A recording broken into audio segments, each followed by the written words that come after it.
Hello, human peoples. You're listening to the podcast network of Gamefully Unemployed.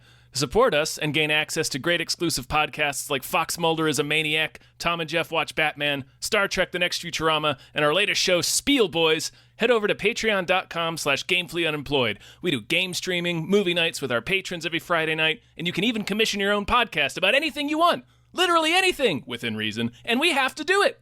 You are quite frankly out of excuses not to go visit patreon.com/gamefullyunemployed. That's patreon.com/GAMEFULLY unemployed, which is spelled like it sounds.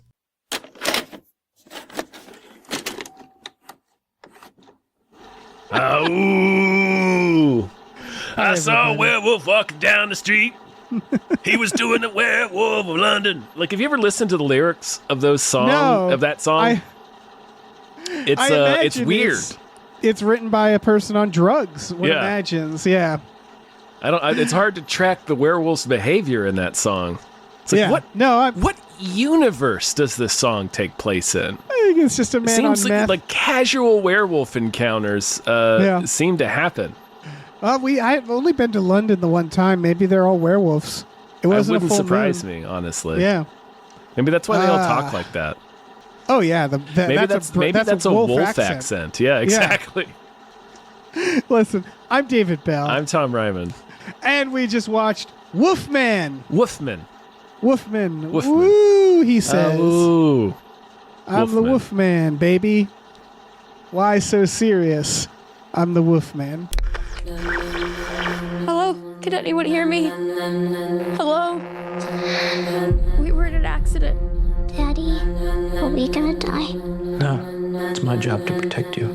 And we were attacked. I think my husband was infected. Really wolfs his arm down. Yeah.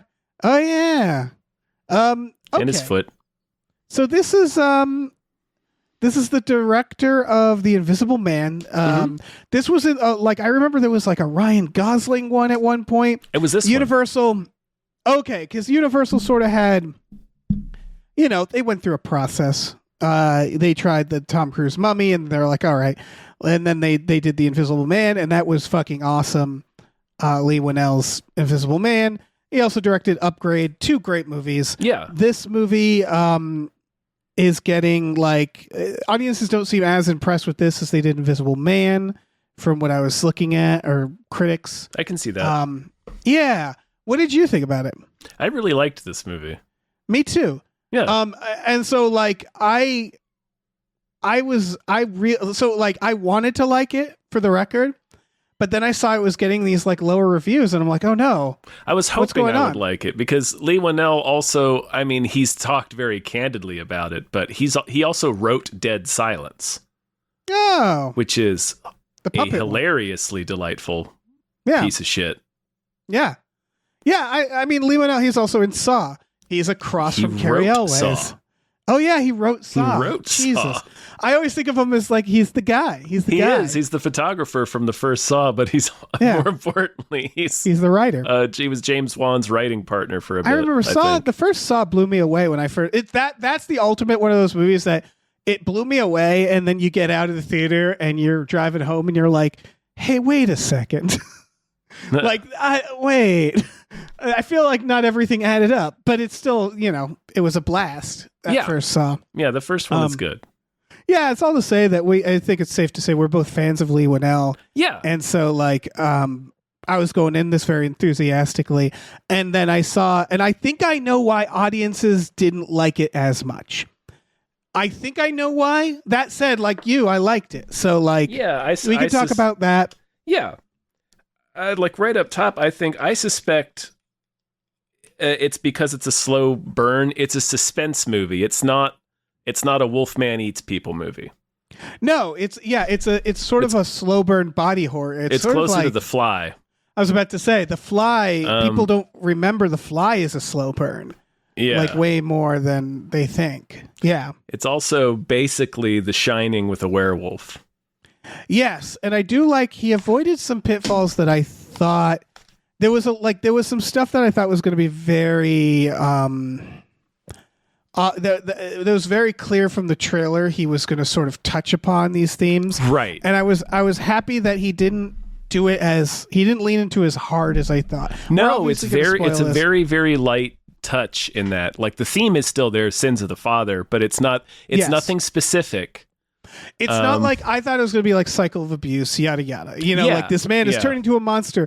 It's more about the lengths a person might go becoming a monster in the like interest of or in the name of protection. It's more about that idea, right? Which is that like, so we can walk people through if they haven't watched it. I think people should watch it if they haven't, but yeah, definitely. It starts with him as a kid and his dad who also isn't like, he doesn't seem like the kid is clearly like kept on a tight leash. Yeah, but he's not like hitting him. No, he's hitting him emotionally. He's hitting him emotionally. Yeah. Yes.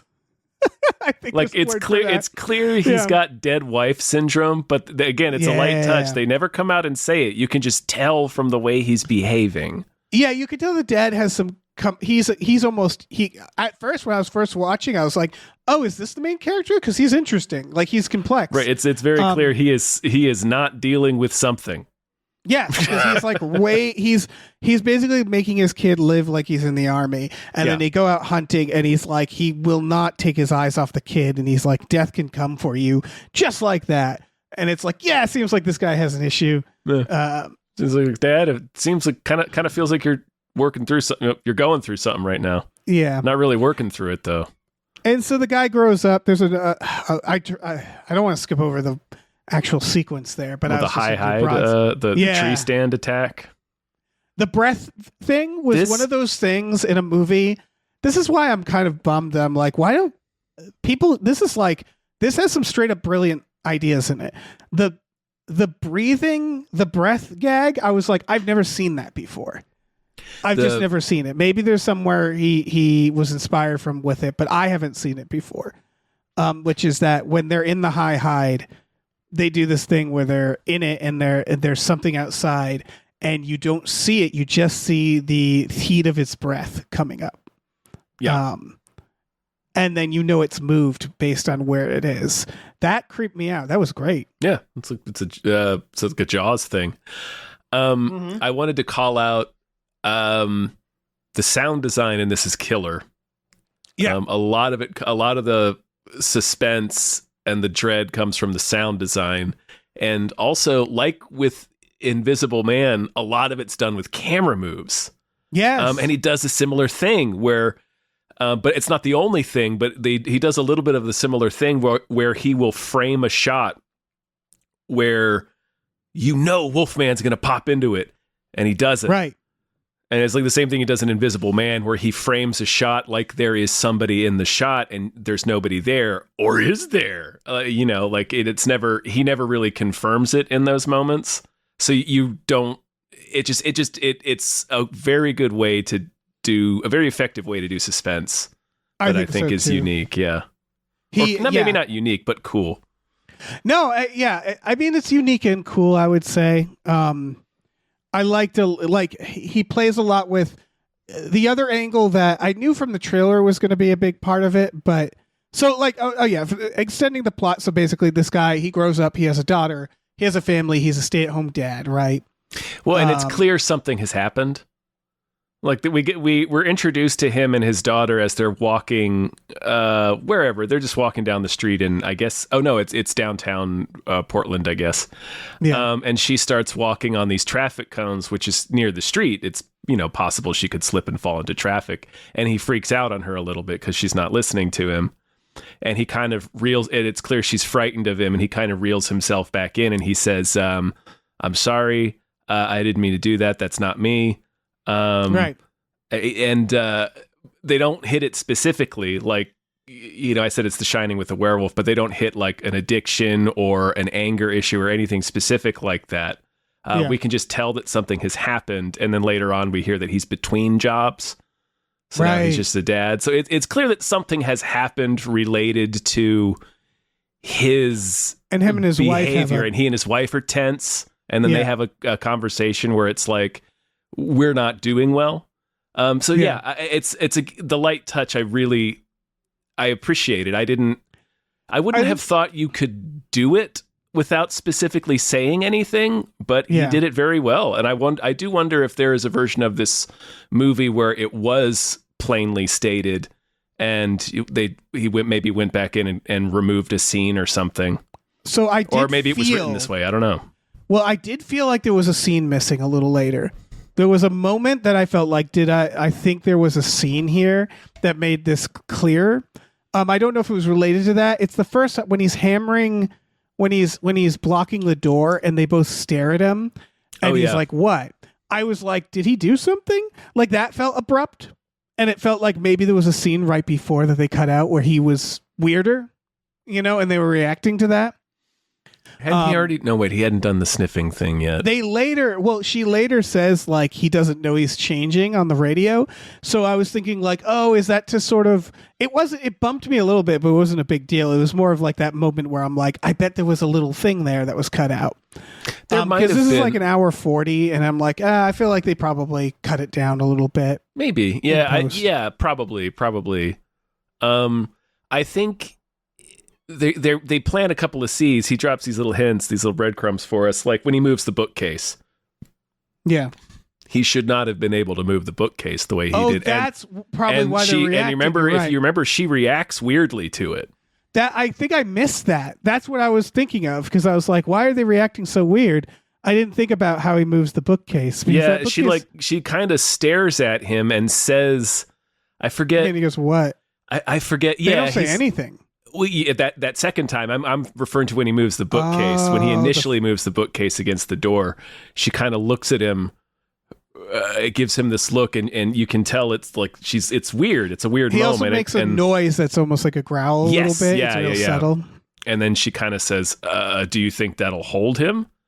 Right. I was like, yeah, I don't know. But yeah, so that was kind of subtle. And then I think there maybe would have been something. Yeah, I feel like maybe there could have been something else in there because it does kind of go right from that to him hammering the board beneath the bookshelf and they both come out and stare at him. And then I think after that is when he starts sniffing around the house and gets grabbed through the dog door. Yeah, I think so. And the spider thing, I really like the spider bit. Thing was awesome. Yeah, where he starts hearing this booming sound and no one else hears it, and he goes upstairs and follows it, and they do it. So, like, this is a big part of what I liked is that he didn't like The Fly. It's the sound terrific movie, but like a lot of the slow changing body horror, the horror comes from look what's happening to their body, right? Yeah. This is like look what's happening to his mind, his perspective. Yeah, and they treat it like a horror film where you're doing this moment where you're like, it's tense. He's walking through the house. He doesn't know what the banging is. Well, it's but we do, tense. or we think we do, because we've heard this sound throughout the film already, so we think it's Wolfman. We think Wolfman's on the roof. Yeah, exactly. And he goes upstairs, opens the closet, and he's hearing a spider walk, meaning that his hearing is just getting so good that every little sound is now like this really loud booming sound. Yeah. And you realize, oh, you're hearing this thing from his perspective. Yeah. It's creepy. They do that again too. Like one of the coolest ideas and one of the coolest things that this movie does is a lot of the horror reveals come from you suddenly realizing you're seeing through werewolf vision. You know, and it's really cool how the perspective just kind of suddenly starts shifting, and it has that like that horror reveal, that like stomach dropping feeling where you're like, oh shit. Yeah, because what's happening to him is he's fundamentally being removed from his family psychologically, where he stops being able to understand what they're saying, and they can't hear what he's saying, and like. He just starts. It's really cool to watch it internalize. Mm-hmm. I've never seen a Wolfman film do that. Yeah, and I thought that was a great idea because. Yeah. And I understand why some people might be disappointed with the movie, if they are disappointed with it because of this fact that it's not a slasher movie, which most werewolf movies tend to be. This is not that. It's just a suspense film. I think. But what I just real quick, I wanted to say. We've already had at least one high-profile Wolfman remake, and there's probably been others. So it's like, well, what do you do to make your, like, why remake Wolfman again? Like, what can you do to make a unique werewolf movie? Yeah. And I think paring it down, I think so. The thing I saw was that people found it kind of boring. I can see that. Yeah, totally. That's what I think we're calling a slow burn. I do think some of the messages were on the nose, and I don't think there's anything wrong with that. No, because it's not a terribly deep movie. No, it's not. It's kind of the it's funny. It's kind of the meme, the weak times or the easy times create weak men meme that the right wing love. I know I don't want to put that on this movie, obviously, but there's the part where he finds his old friend with the gun. And they're driving. It's at the beginning, and the guy says, just like, they're like, we're tough, we can handle it. And he's like, I don't think you're very tough at all. And then he says, that's a good thing. That's good. That means you have a good life. And there's this thing circling that idea, right? Mm-hmm. Of like, you got to be hard. And I think this movie is kind of treating it like that's a toxic thing. To like that idea of like, we got to create strong men. I think this movie is kind of on the side of like, that's a kind of a toxic thing to think. But certainly the way his dad was doing it. But that's what it is, right? Is the whole thing is about him becoming a monster to fight a monster. Becoming his dad. Literally. And because his dad's the werewolf, yeah. Right, because his dad is so scared of the same thing he's scared of, which is losing the people you love, that you're willing to do monstrous things. And then like the on the nose part was when he says like to his daughter, like, sometimes we're so scared of creating scars that we create scars ourselves or we whatever. Become the thing that scars them. Yeah, it's like, okay, we got it. We got it. But I get it. It's for the people in the back where it's like, it's not really like hurt the movie. Well, I call it like it's on the same level as Invisible Man, where like it's not like we're not making something where we're trying to bury a message in. It's like, no, the message is part of it. Yeah. So why obfuscate it? Right. Especially since I think in this case, there's a more obvious one-to-one, which is like the cycle of abuse of becoming an abusive father, like his father. Right. Yes. Yeah. Where they're doing that a little, but there's a little bit of that in it. Sure. But they're twisting it. It's about fear making you that. So I think it did need to be kind of. It's a bit more like a self-fulfilling prophecy, and and also again there's like we said, there's the bit of that cycle of abuse or sins of the father type thing. Yeah, and like I don't know about you. I knew the werewolf was going to be his fucking father. Of course, it could be. Who else could it be? That's part of the Wolfman story, I think. Oh, you're right. Yeah, like the basic plot of this is the Wolfman, like his family, or well, actually, it's his brother dies, but he does. There's a death in the family, and he has to come to his father's estate. Right. And that's what this movie is. You're right. That's the Wolfman. And you're right. It's the town, right? Because that's part of the werewolf lore, is a town being like, there's a werewolf about. The town knows it's a werewolf. Yeah. And they do it here too, but it's like 5 people in Oregon. Right. Like it's more like where it's like in the original Wolfman, it's like a bunch of Romani people. Right. And this, it's city folk and country folk. Is this the salt of the earth people? Are all the Universal monsters like that? Because I realized Dracula is also kind of that, right? Is like his castle, and then there's a town around people, like people around, like, just don't fuck with that castle. There's a Dracula. That's part of it. Move out, but the rent is so cheap here. Like I can't. It's rent controlled. I can't. Yeah. We don't pay sales tax here. It's incredible. Yeah. We got fiber. You really should try Transylvania. Soon. Yeah.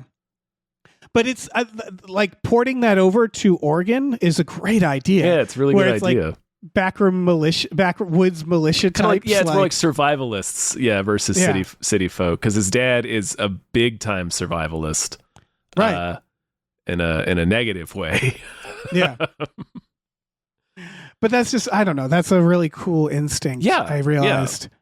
And just I didn't even think about that. The perspective thing is what a great idea, and it's genuinely creepy, and the dread keeps building as it shifts, and it starts to shift so subtly too. It's just such a good, such a great idea, a well executed idea. There's like one moment where it's like point of no return, where he like stops, where he passes out.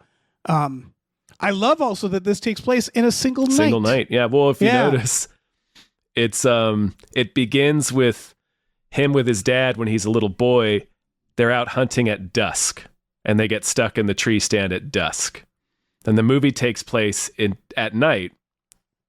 You know, they spend the whole night, and then the ending comes in the morning. They're in the morning in the same tree stand, only it's his wife and their daughter in the tree stand this time.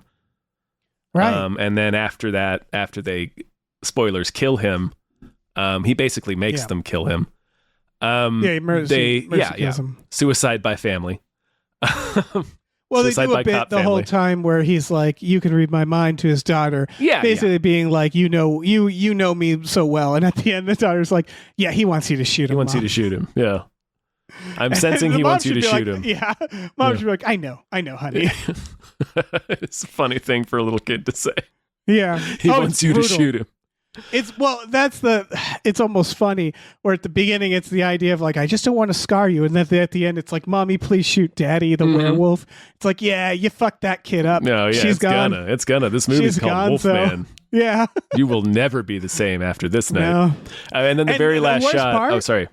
Oh no, just the worst part. She's gonna have no one to relate to her about this story when she's older. And people are like, "Oh yeah, my dad was a lot too." And it's like, "Yeah, my dad turned into a wolf person and my mom to eat shot me. him in the heart." Yeah. Also, part of the Wolfman, he has to be set free by people who love him. Oh. That's the way to break the curse. Oh. And the last shot is his wife and their daughter standing in the valley that begins the first shot of the movie, basically, where he goes with his dad and he's like, there's this beautiful place. He tells them about it before they go out to the farm in the first part of the movie. He's like, no, it is genuinely beautiful out there. There's this really beautiful view of this great valley. And we saw that when he was a kid with his dad, and then that's the last shot of the film. So it's, it's morning. It was a dark night of the soul, and then dawn is breaking. It's a cycle. Yes. A cycle, if you will, of violence. Yes. And you don't know if the cycle is broken or not, I guess. No, you don't. In this moment. You really don't. Yeah, because you don't know. Because she has the rifle slung on her shoulder just like his dad did in that first shot. So we don't know if she is going to become his dad now. Yeah. The girl Either way, that little girl is screwed. Yeah. Girl should turn and been like, "I love it here. Let's live here." Yeah. The mom should have been like, "Fucking what? No. City, child, city." It's like she just looks up at her and she's like, "I'm going to have a serious drug problem, right?" Yeah. I'm going to cost you a lot. I'm going to cost you a lot. I'm going to steal your car. Yeah. It's going to happen. I'll be 12. And I'm just going to look at you and say, "Wolfman." Yeah. If there's a Foot Clan, I'm joining. I'm joining the Foot. Shredder will be my new dad. Yeah. Shredder was my old dad, technically. I was about to say, like, Shredder, yeah, she'll see a lot in Shredder. You could call her old dad Shredder. Oh. I think, so here's, all right, going back to why I think people found it slow or why people struggled. One of, I think, a big challenge with this movie. I'm sure they loved it financially speaking. All in one location. Pretty much. And the thing about that is, like, it sounds like the original Wolfman, it's all like a small town, right? But it's just a little small village on the outskirts, and then his like dad's manor. Right, but there is a town. Yes. And in this one, there isn't even really that. Not really. And they're keeping it as like, okay, it's one night. And I see the appeal of that. I see sitting down and going like, let's do it. And I think he succeeded still. I can see, there was one point where I felt a little like, okay, I see the challenge, which is that they were kind of running out of places. Like at one point they like ran from the car to the greenhouse. The top of the greenhouse, which is a tent. Like, bad choice. They climbed up there. I'm like, you guys, this is a bad idea. Yeah. And then back to the house. It's like the guy climbing on the tire in Tremors. Right. Lester, that's no good. And then they go back to the house. And then they go to the barn. And then they go to the woods. And it's sort of the whole thing's a there and back again, right? Where they crash the car. They crash it at the blind. They run to the house. and then they fuck around at the house and they ultimately show back up. But I did feel like it was like, oh, they needed like a third. Like the barn was cool because of what he did in the barn. Yeah. But it did feel like the Silence of the Lambs thing. They did, and it was like a reveal. Because they do this thing where they keep he keeps circling around, so he's showing it from the wife's perspective. Then the camera literally circles around and it changes perspectives. And then they pay that off where she's in the barn and it's just darkness. And then it does it, and you realize, oh shit, he's right in front of him. He's right in front of him, yeah. I like that one of the I said earlier that it subtly changes perspective, and that one of the ways it does that to pull this off specifically as a reveal is you've seen it's been the lighting is very it's a very, very dark movie in a lot of spots. And it starts to get almost annoyingly so. I guess it does. I didn't actually feel that way. It starts to feel oppressive, particularly when you're with the wife, Julia Garner, in certain spots. So when you're back with him for some scene and it's very subtle, but everything's a little bit lighter. And then it's sort of when she's sitting down to talk to him, it sort of circles back around to her and everything gets really dark again. Right. And you realize, oh shit, this has been slowly happening for like the past several scenes and I just didn't notice. Right. Because of the lighting. Oh yeah. Mm-hmm. Because it's been brighter for him. Mm-hmm. Oh yeah, but they don't show really the transition. Right. Perspective shift has been interesting. Yeah. I kind of want to watch it again for that because it starts from his perspective, and obviously at some point it swaps permanently to hers. And it kind of goes back and forth a little bit. They have moments where it's like when his little girl's talking to him, and it's like his humanity is almost like he can almost hear what she says. Right, and they keep degrading, like they keep looking more gnarly. Yeah. And they can't fully depict what it means for him to like look at these two and go, this is meat. They don't really get to that point because it never actually fully happens either. No, he kind of wrestles with it. Like I saw this movie with my brother, and in the barn scene, when she turns on the light and sees him and screams and they start running and he goes after them and steps in the bear trap, my brother pointed out he hasn't actually attacked them yet. Yeah. Like he just keeps kind of like trying to approach them. So it's unclear what his intentions are, but she can't take that chance. Yeah, exactly. And that is sort of like Chekhov's, I guess, werewolf, because that ends up becoming the finale when she finally shoots him. He basically makes her shoot him by slamming the door open because she's already demonstrated like she loves him very much, and there's a very cool scene that I want to talk about in a second. Yeah. But when push comes to shove, just like I can't take the chance with you coming at us with the little girl here, so she shoots him in the heart when he does that. I do like the version where she goes, "Honey, let's make it work," and then we get montage of werewolf in the city wearing a little hat, Wolfman improves his life, he gets a job. Pushing the swing. Yeah. Little musical montage. Give me that version. We can have two versions. You can do that. Give us the Dead Alive version. Spend a couple million on that sequence. It'd be worth it. It'd be totally worth it. Yeah. And the thing I wanted to call out was the first time he like is a full beast, like he's full beast man. Mm-hmm. And he sort of corners her in the kitchen. And there's no dialogue. She doesn't say anything. She doesn't she just looks at him and just keeps looking at him. And it's clear she's shitting herself, but like she just like maintains eye contact with him. Right. And he finally breaks away and goes and leaves the house. And it was like, that was a really good scene. I thought it was a really great way to do that sort of like the version in the Benicio del Toro Wolfman remake is like Emily Blunt being like, no, you know me, come on, you know me. And in this, it's just like, it felt like a married couple going through something, like just like weathering something, like somebody's explosive emotional outburst or something like that. Yeah. Because she's just looking at him. Yeah. I don't. It was really a good a good idea, well executed.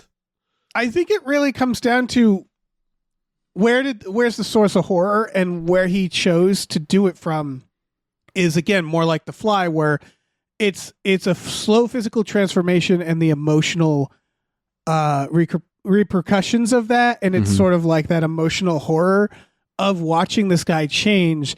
And I do think some audiences just wanted, like, werewolf violence, and like rip some heads off. Monster Does movie. not do that in this. No heads come off. No, where it's like they just wanted the threat of werewolf. And you look at like the Invisible Man, where the Invisible Man is, I think the reason people responded to that more is because the horror was a little more like mainstream in what he was trying to say, meaning that like in that one it's about this guy gaslighting her, yeah, making her feel insane.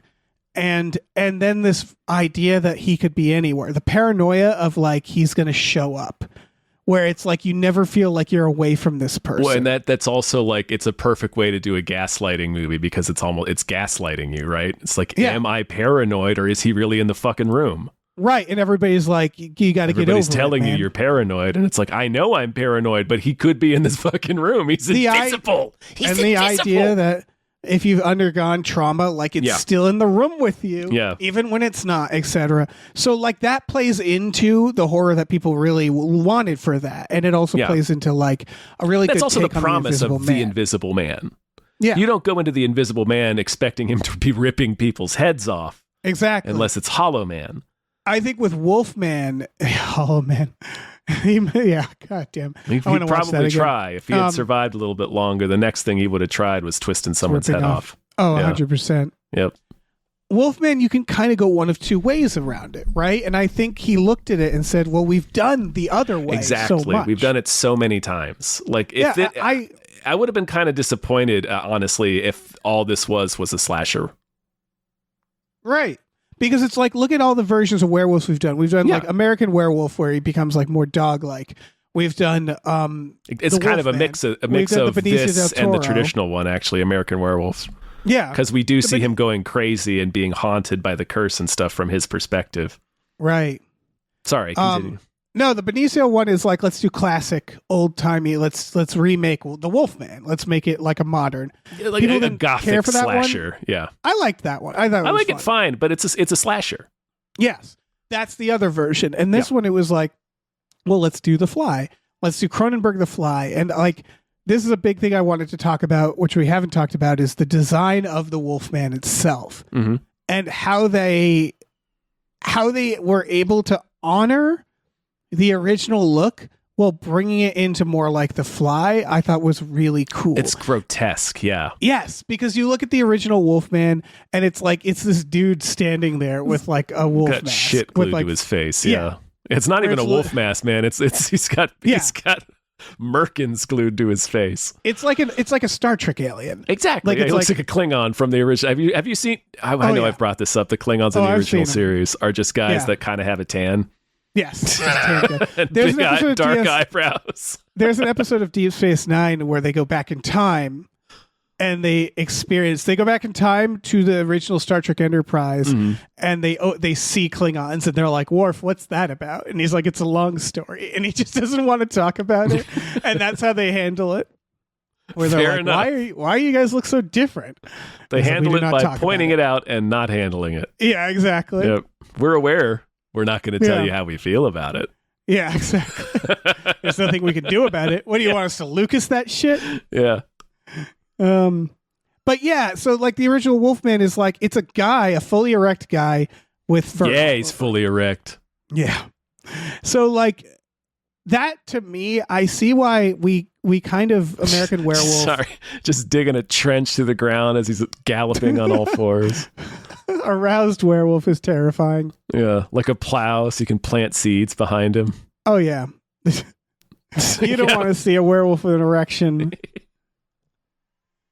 Man, if I saw a werewolf with an erection in an alleyway, I don't know what I'd do. Right? No, it can't be good. I don't want to hang around to see whatever gives a werewolf a boner. Yeah. Oh, yeah, you're right. Nope. Because inevitably, and I'm like, is it Especially me? not if it involves me. Yeah. Like, am I the boner giver? I don't want to be in any part of that equation. Well, so Sorry.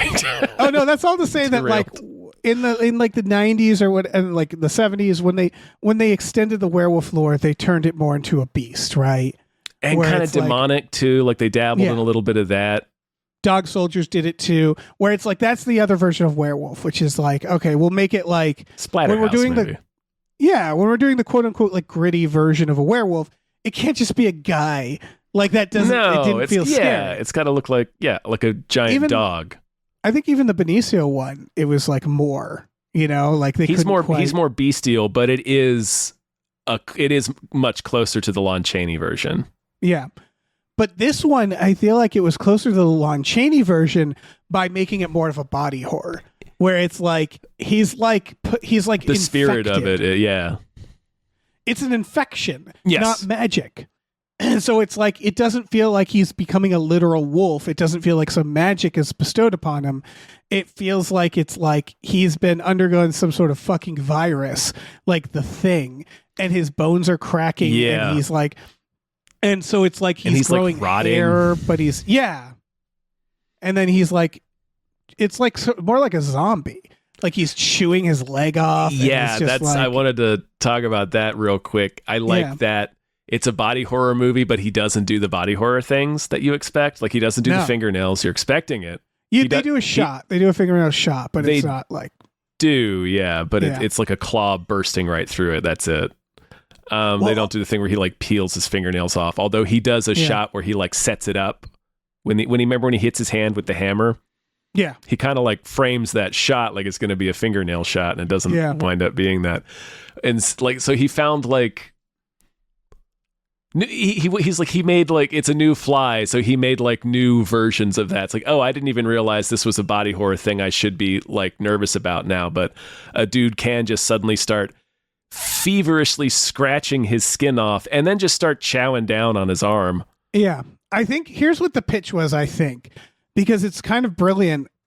Like, and you can pitch it really easily, which is in every werewolf movie, there's a transformation sequence. And it's always like, when's it going to happen? What's it going to be? This pitch feels like, what if that transformation took hours? The whole movie. That's all it is. Yeah. It's the fly. It's what if turning into a werewolf. I don't even know if we see him complete in the end.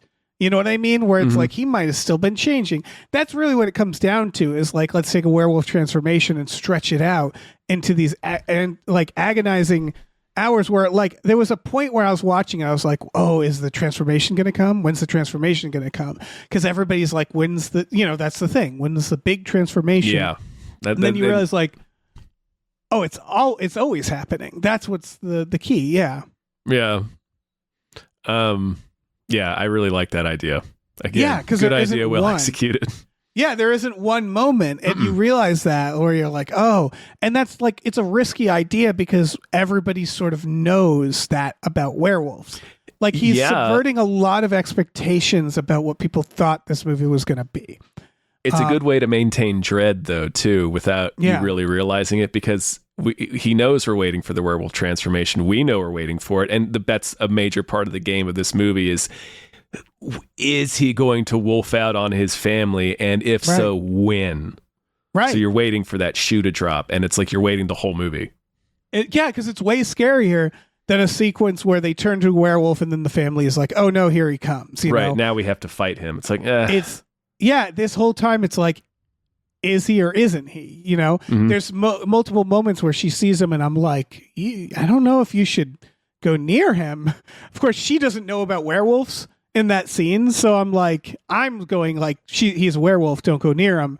But it's hard to, she doesn't know what werewolves are. Right. So she like goes to hug him and he's still himself a little bit. Yeah. And it's like, it's way more, I think, psychologically horrific. And that's why it was so good from his perspective, because it's like, he's so frustrated. Like you can feel this frustration. He doesn't understand. And the world keeps going crazier and crazier. Like everything is looking wild. His family are looking like nuclear ghost zombies.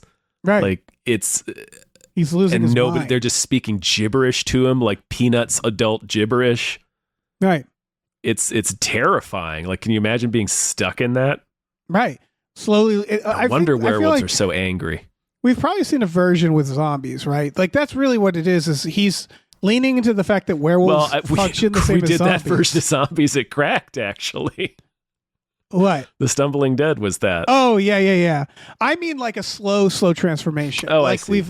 Where it's about someone like slowly losing their mind and realizing it. Because with zombies, it's usually like it's a flu, it's a sickness, it's a fever. You die and you reanimate. Mm-hmm. You don't turn, but it's very similar. Werewolf and zombie have very similar like rules, you know. I think. Well, Not no, zombies really. have to bite you. Werewolves can. Scratch and the way that they transfer. Yeah. That's well. I mean, all monsters do though. Vampires do too. Yeah. I guess if you get bit by Frankenstein, you don't become a Frankenstein. Well, technically you do because if he bites you hard enough, you die, and Frankenstein's a corpse. So right, and then if the Dr. Frankenstein grab you, if he reanimates you, then you're a Frankenstein. I feel like this is a Ship of Theseus riddle. Yes. Yeah.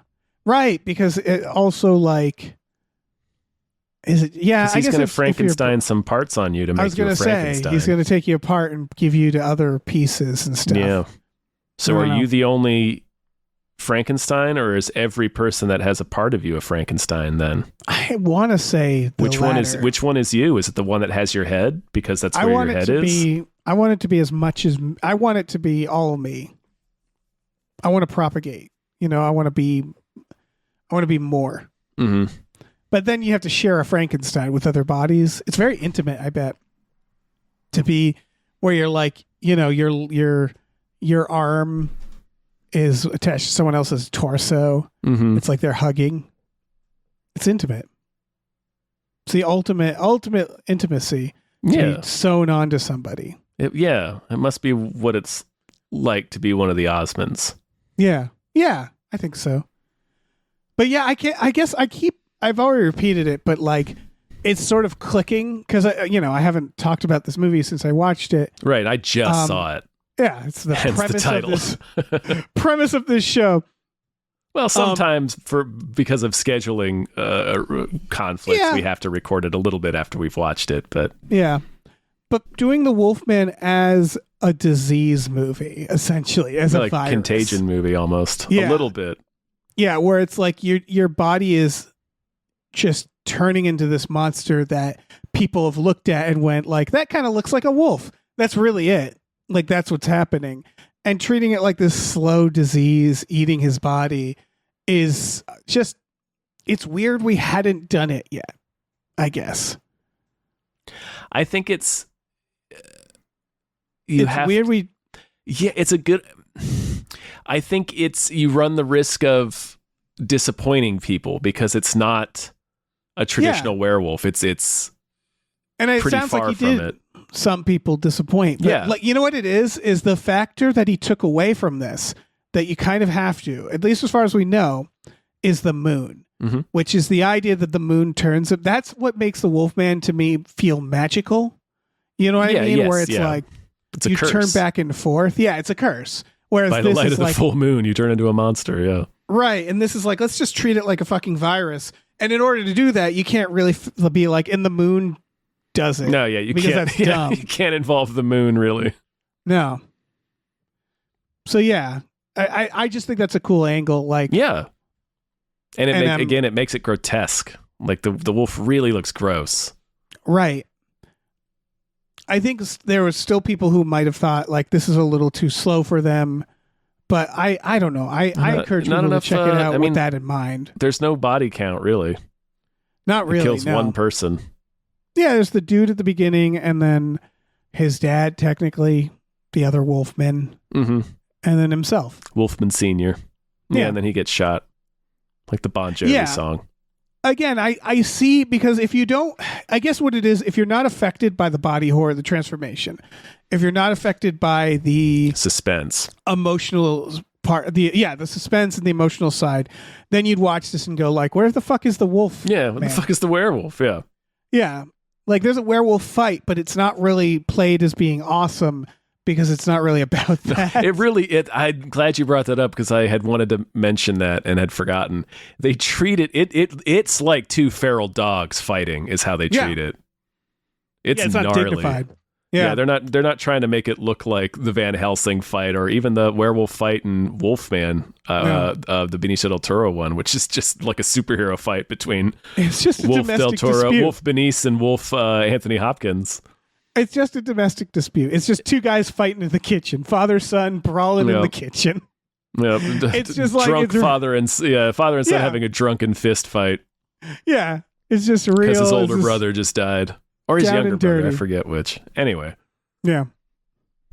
It's I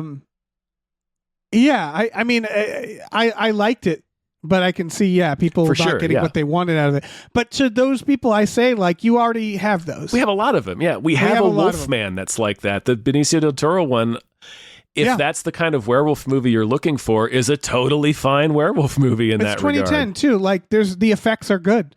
You know, where it's like, it can't get much. I mean, a lot of them they do a lot of practical werewolves. There's a lot of digital ones, but there's a surprising number of Wolfman. This felt almost entirely practical. I'm sure there's some shots.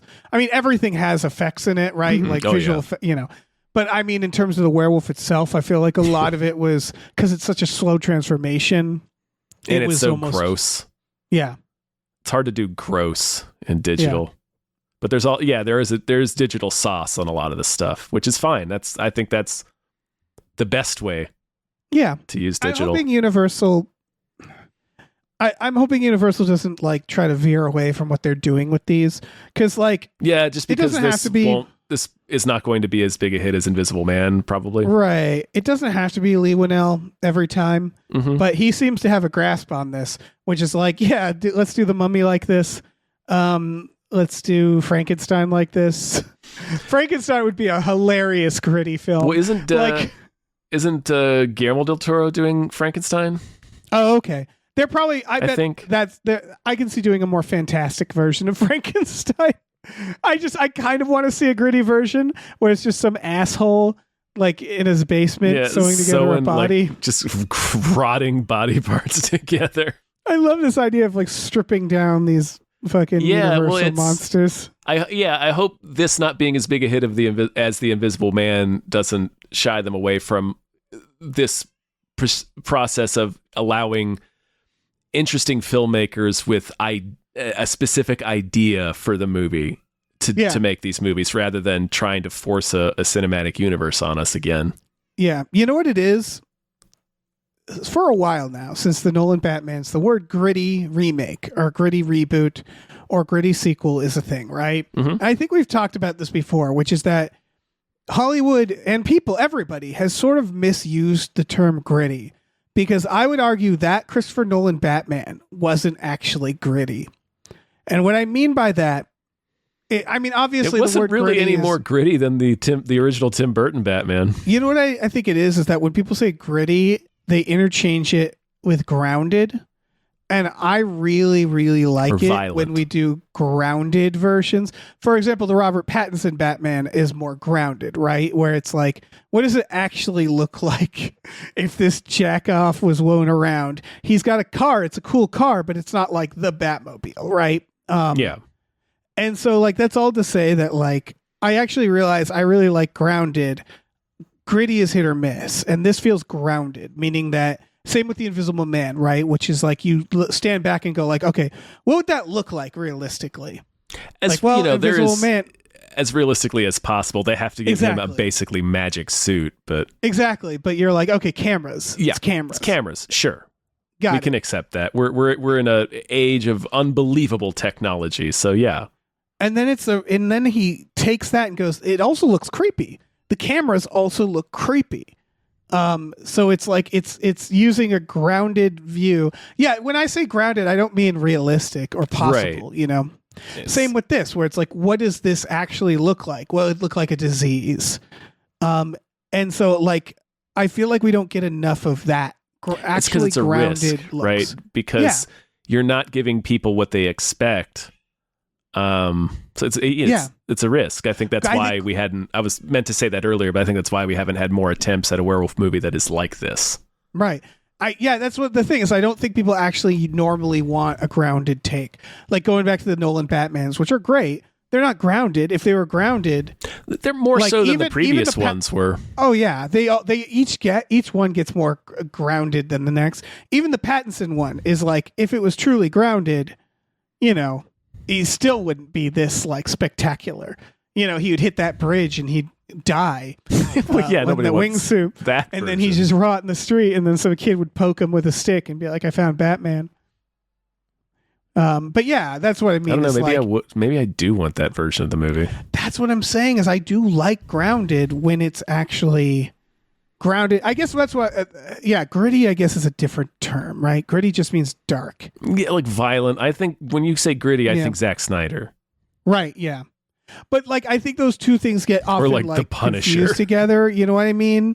Where it's like there's just a difference, and they're kind of in the same ballpark.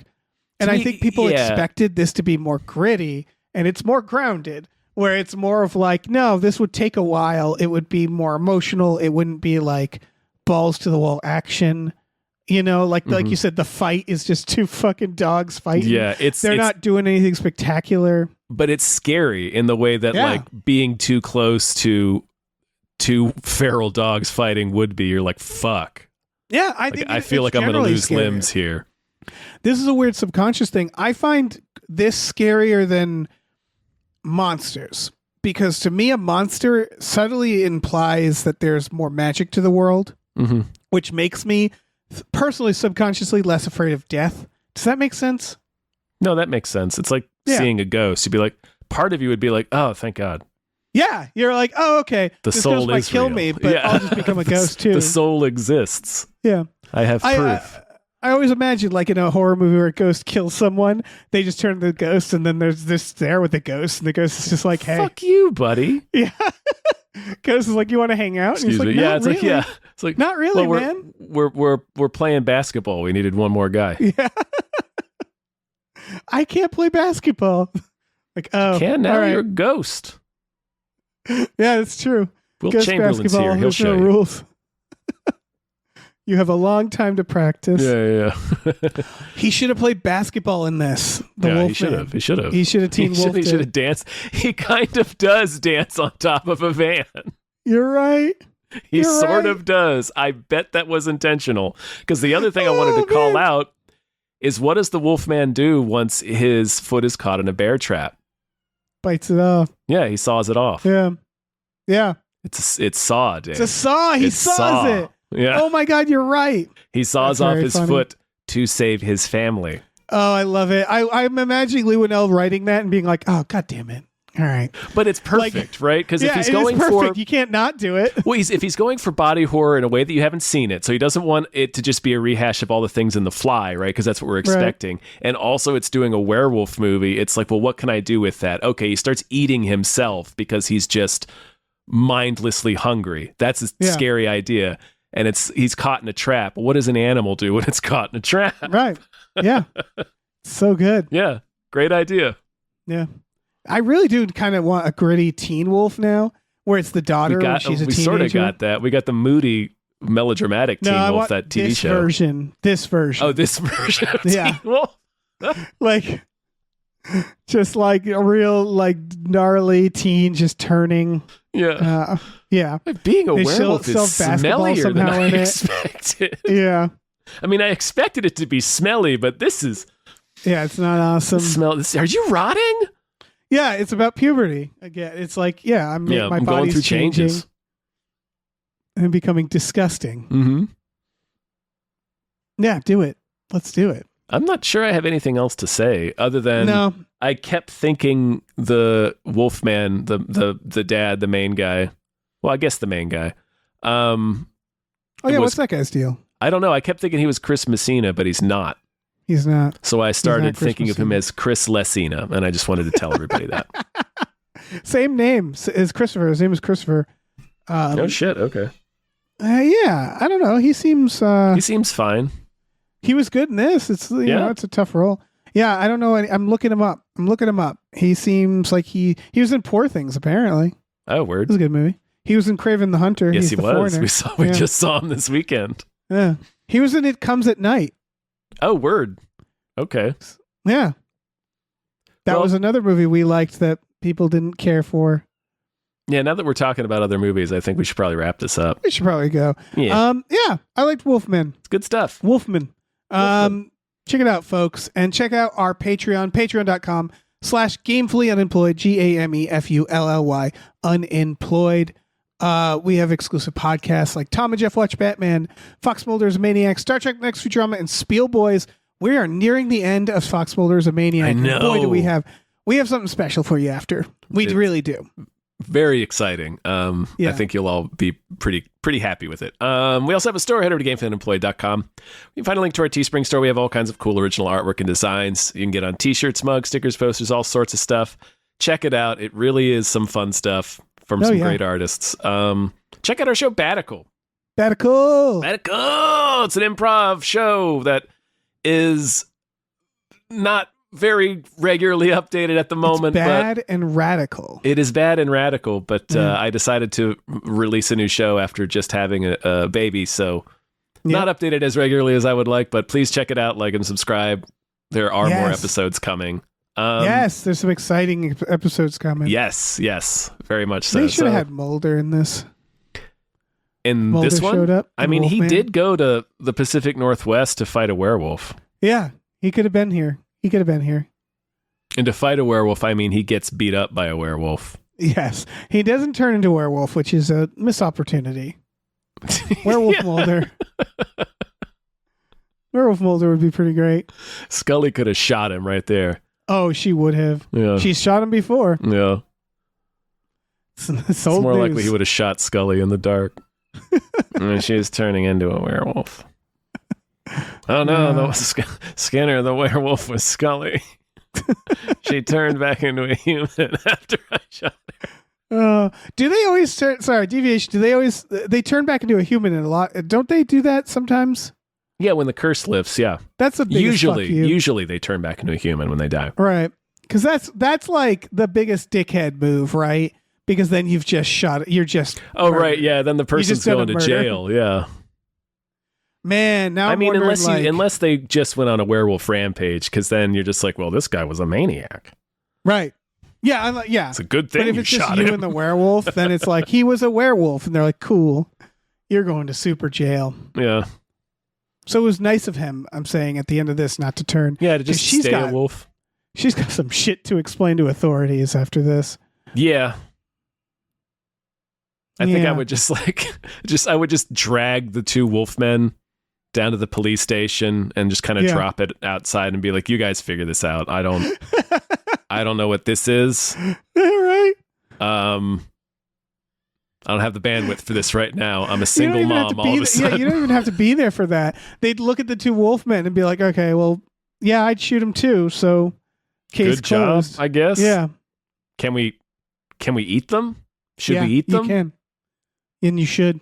Yeah. Technically, it's no different than eating dog, right? Right, yeah. Well, yeah. We don't really love that fine. here, but you can. It's you can your dog. Doesn't have a soul anymore. That's the rules. Exactly. Yeah. All right. Can they not eat chocolate anymore because they're wolfmen? Oh, that's so sad. You're right. That's why he wanted to die. Yeah. All right. we nailed it. We cracked the code. Yeah, we did. We figured it out. Man. That's the next one if you want to do a unique spin on the wolfman. She should have fed him chocolate. He eats chocolate and he shits himself to death. Hey, listen, our music is produced by Chris Corlew. You can find him on twitter.com as the Corlew or go to shipwreckedsailor.bandcamp.com. Our channel artwork is produced by Michael Vincent Bramley. For more of his work, go to mvbramley.art. Our episode artwork is by Justin Brown, available on Twitter as Justin T. Brown or at artnessbyjustinbrown.com. And finally, additional artwork is by Starlene Hodge. You can find her work at starlenearts.com or on Twitter as StarleneX. Cool. Goodbye.